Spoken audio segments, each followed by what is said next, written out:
Tubalamusizaako abalabi baffe abalungi abeekomidde kwa Rich Media Uganda.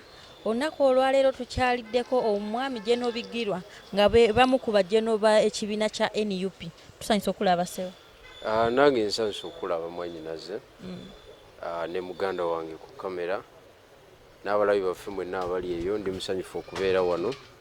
Nze General Bigirwa Moses, Secretary for Mobilization of One National Unity Platform Eastern Uganda, ate era mubaka wa Parliament wa Kamuli Municipality atali mutongole naye mu NUP ndi mubaka wa Parliament era Minister w'ensonga ez'omunda. Nsanyusa okubeera wano. Omulabi waffe omulungi yonna gy'osinzidde otulaba. Olunaku olwaleero mbadde njagala General waffe asooka tutangalize ku nsonga ya President Magufuli, kubanga twaviibwako President waffe oyo mu Africa. Njagala tubuulire kyanjawulo ki ekibadde ku President Magufuli ne ba President abalala bonna abali mu Africa. Naye ali ku mukutu gwaffe, mbadde nkusaba osharinga video eno, subscribinga, likinga, commentinga, kyonna kyoyagala okubuuza General waffe ono so kimubuuza mu message oba no commentinga aba asobola okwanukula. General waffe mbadde nsaba otubuulire kyanjawulo ki President Magufuli kyabadde alina ku ba President ba Africa betulina. President Magufuli olwaleero lwaziikiddwa, Kyamungu amuwe ekiwummulo eky'emirembe. Naye okugenda direct ku kibuuzo ky'obuuziza nti kyanjawulo ki President Magufuli kyabadde nakyo eri abakulembeze abalala ku lukalu lwa Afirika. Ekisooka, eggwanga lye abadde nga alitwalanga ekyomuwendo, kyekisookerako. Ekyokubiri, order zabadde akola zabadde awa yali yateekawo embeera nga zisibwa mu nkola, yakanga buli muntu yenna. So kyabadde ayogera bwepa nga kiteekebwa mu nkola, unlike other African leaders abajja ku kamera ne boogera naye nga bye boogera tebikwatagana ne bakola. Ne order zibatoowa ng'ogyeko zibatoowa mu maka gaabwe, naye ebikwatagana ne public fund, sente z'omuwi w'omusolo, bye boogera birala ate ne bakola birala. Naye Magufuli abadde agamba nti oluguudo luno mu nnaku nnya njagala lutandike, era abakozi bonna okuva ku Minister wa Works okutuuka ku bayinginiya mu nnaku nnya katapira ne tractors endala ne ziba nga zituuse ku site, era nga project etandise okola ki okutandika. Just imagine within 4 days ne bakompairingiramu empapula, procurement process, biki byonna, meetings nga bw'obimanyi, bureaucracy nga bikolebwa mu nnaku nnya oluguudo ne lutandika. So abadde wanjawulo, unlike mu Uganda omukulu wajja n'aflagging off oluguudo lw'e Busaabala nga buli campaign yajja n'awuuba bendera, buli campaign yajja n'awuuba bendera nti ku luno luwedde lulimiddwa nakati emyaka 18 terulimwanga. So Magufuli tosobola mugeraganya ku bantu abalala bano abazanyi obuzanyi abazanyira ku ssente z'omuwi w'omusolo. Amaze emyaka 6 ng'ali mu office of president, talina nsi ya mu Europe gyali agenzeemu. Ate tatambula, ate kati agenda akola ki? Mpulira kubanga ye ekirooto kye kibadde kya kuzimba Dar es Salaam, kuzimba Dodoma, kuzimba Arusha, ebenga eri ku mutindo abantu gye bagenda ate okushopinga n'okuwummulira. Ye mission gy'abaddeko. Mungu n'amutema nga tanabagituukiriza, naye alina by'ataddewo. Naye n'ekirala nti Magufuli ku kyogenda ebweru abadde agenda Ethiopia wokka mu lukiiko lw'amawanga ga Africa mu AU Summit. We wokka wabadde agenda, tewaliwo walala wabadde akola ki, wabadde agenda. So nga yasitopinga n'abakungu ba gavumenti bonna, yakola clearance ya travels zonna. Sijui ba MOP bagenda kufuna PDM, sijui speaker afuluma, chief justice agenda mujjanjaba, bonna nga yabyaprovinga because nga yakugamba ensi gyo yagala okugenda, yagala genda UK, naye tulinayo ambassador. Kati goche ekikutwalayo sigala ku ground, leka ambassador atukiikire mu meeting eziri eyo ajja tuweereza amawulire binaaba bikoze eki sente ziyafuisa mu ebyo byokka byokka ze zimuyambye okumalako emyaka 6 nga teyeewoze okumalako emyaka 6 nga alina kyakoledde abatanzania ekiri tanjebe ekikwatibwako era nakati bali mukaaba kikyabakaabiza amaziga naye ng'abadde nakyemalira n'abadde dictator ku nsonga y'okutyobola eddembe ly'obuntu ate era naye abadde kafulu atya Tanzania sibo nga tomala gajja ku kamera mbu okwitisizinga gavumenti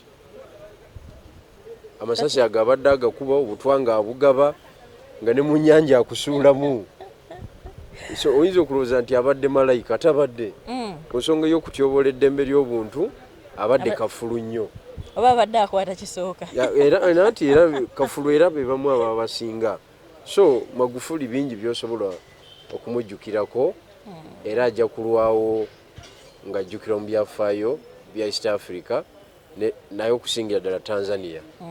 Yes.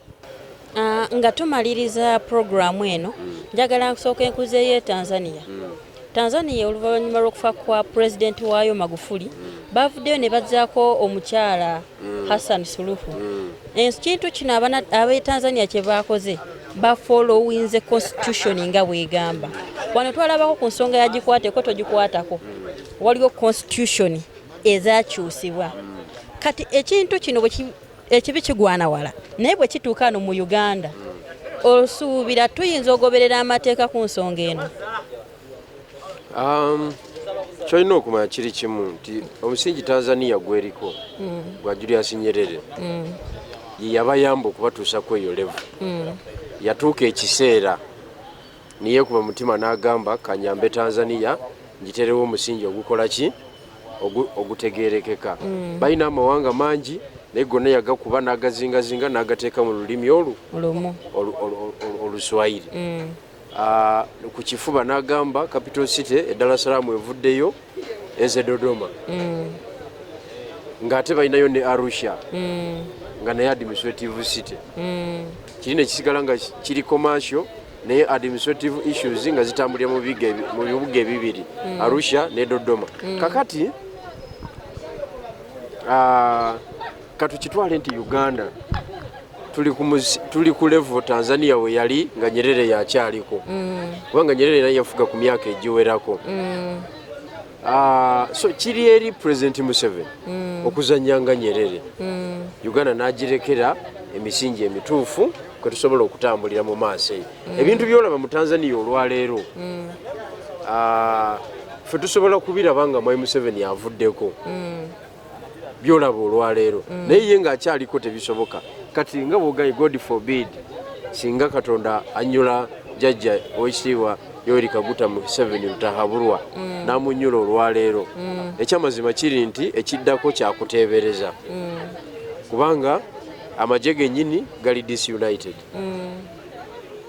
Mulimu Genosale akola nga de facto vice president is a brother to Museveni is a general yali yeruweero.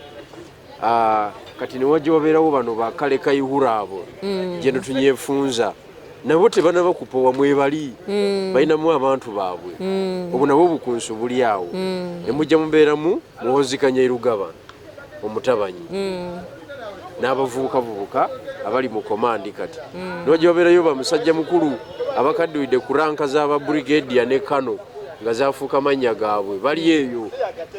Kati obwo bonna bukunsu obutasobola kukkiriza constitution kutekinga its course singa Mwami Museveni aba afudde olwaleero. So waaba agenze olwaleero ndaba kayosi mu magye kubanga tegeetengeredde yagazimbidde ku muntu omu. Fenga population naffe tulina gwe tulinamu trust naffe oba tulina kyotugamba tugamba omusajja afudde naye agenze okufa nga yatubba akalulu kaffe kati gwe babba katekinga over. So questions ziba nnyingi mu field era ndowooza nti lazima emirambo tugirabako. Omulabi waffe omulungi ndowooza view ya Jeno Bigirwa mugiwulidde naye nkusaba osiibula abalabi baffe n'obugambo obuwoomu abalabi baffe abalungi mwe bali kubeerako ku mukutu guno. Njagala okubategeeza nti sitwaga ekyagenda mu maaso, ab'ebusoga tukyapangapanga okulabika ntwanukula ebigambo mukulembeze bye yayogera eri ensi. Ujja kunsonyiwa leero njogedde ntaddeku galubindi amaaso bagakuba tiyagaasi ganafuye neetaaga gatwala Germany ogajjanjaba. So njagala okubategeeza nti buli kyosobola okukola kyonna ekitwala sitwago mu maaso kikole. Bw'otaakikole ensi ojja kuba ogiriddemu olukwe. N'olw'ensonga eyo mbebaziza nnyo okubeerako. Nsigadde nze General Bigirwa Moses, omubaka wa Paalamenti owa Kamuli Municipality. Tubeeyanza nnyo abalabi baffe abalungi abeekumidde ku mukutu guno. Mulekinge vidiyo zaffe, musharinge, musubscribinge. General waffe tujja kuba tubamwongera ku nsonga nnyingi nnyo. Mwebale nnyo, mwebale ddala kubeera ku Akarich Media.